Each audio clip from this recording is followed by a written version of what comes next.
कहते नहीं कि नजरबाज ने नजरबाज को नजर मारते नजर से देखा, नजरबाज की नजर चुरी तो नजर चुराते नजर से देखा। आप नजर चुराते हुए देख ही नहीं पा रहे कि कहाँ पर क्या हो रहा है। जय हिंद दोस्तों, हाल ही में मेरे साथ जंतर मंतर में बहुत बड़ा विवाद हो गया था। इसी को लेकर के एक BR7 के न्यूज एंकर मेरे सामने खड़े हुए हैं। मैं इनसे कुछ ऐसे तर्क सवाल करने वाला हूं जो कि धीरेन्द्र शास्त्री से जुड़े हुए हैं। पहले तो सर आपका स्वागत है हमारे चैनल। बहुत बहुत धन्यवाद आजाद जी।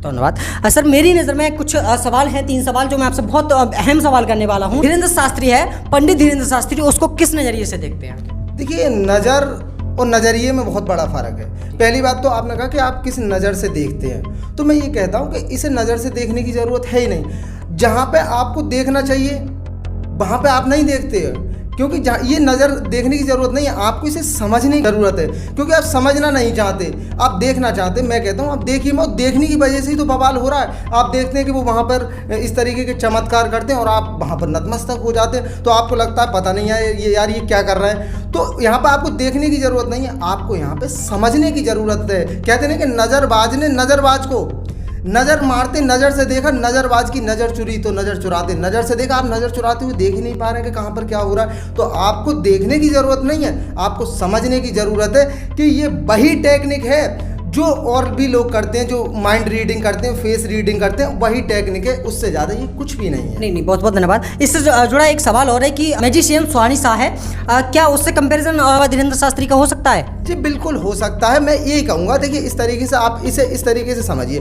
पहली बात तो आपको ये लग रहा हो कि ये इस हद तक कैसे पहुँचे, कैसे लग रहा है, तो इसमें कोई ज़्यादा बड़ा लॉजिक या फिर कोई बहुत बड़ी साइंस है नहीं। और साइंस तो कहना भी मैं समझता हूँ साइंस की बेइज्जती होगा, क्योंकि ये तो पूरी तरीके से पाखंडवाद की जड़ की तलह, पाखंडवाद की आड़ में छुप करके बैठे हैं, वही कंबल लपेटे हुए हैं, उससे ज़्यादा कुछ नहीं। अब मैं आपको बता देता हूँ सुहानी शाह और इनमें क्या अंतर है। जैसे आपको मैं एक बात बता दूँ, 2 लोग हैं एक क्लास के अंदर, दोनों लोग मैथमेटिक्स पढ़ रहे हैं। मान लीजिए एक मैथ में थोड़ा सा कमजोर है, एक मैथ में बहुत ज़्यादा होशियार है। तो आपको क्या लगता है, दोनों ही मान लीजिए एडिशन के सवाल कर रहे हैं, दोनों जोड़ने का काम कर रहे हैं। एक जोड़ने में बहुत ज़्यादा माहिर है, एक जोड़ने में थोड़ा सा कमज़ोर है। तो ये जो माहिर जो है उसे देख करके उस छोटे वाले को क्या लगेगा, ये कोई मैजिक है इसके अंदर, पता नहीं यार क्या दिमाग है। तो बस ये मान के चलिए सुहानी जी जो है वो थोड़ी सी नीचे, थोड़ी सी कमज़ोर है उस मैजिक में, और ये थोड़े से ज़्यादा है, लेकिन है दोनों ही मैजिक। ये इसमें कोई सिद्धि वगैरह नहीं है, इसमें इस बात को आप बिल्कुल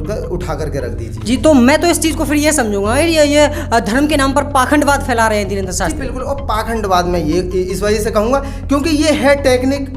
पाखंडवाद क्या है? पाखंडवाद झूठ, लेकिन ये है टेक्निक। और ये क्या बता रहे हैं, भगवान जी की सिद्धि।